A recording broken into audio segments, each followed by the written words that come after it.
د وطن میډیا قدرمن لیدونکو السلام علیکم. دا هم تازه او مهم خبر. په غزني ښار کې له 248 بې ځایه شویو کورنیو سره مرسته وشوه. په غزني ولایت کې له هغو بې ځایه شویو کورنیو سره نغدي مرستې وشوې چې د جګړو له امله بې ځایه شوي وو.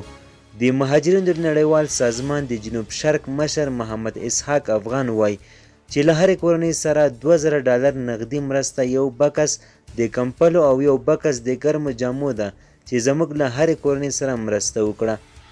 ښاغلي افغان وایي چې یاد مستحقین د ګډ پلاوي لخوا پیژندل شوي دي او ټول ټال 248 کورنۍ راځي. په همدې حال کې هغه کورنۍ چې مرستې ورسره کیږي وایي چې تیرو جګړو یې هر څه ترې اخیستي دي او باید نورې مرستې هم ورسره وشي. د دوی له جملې عصمت الله وایي چې باید هر هغه څوک چې مستحقین وي باید مرسته ورسره وشي.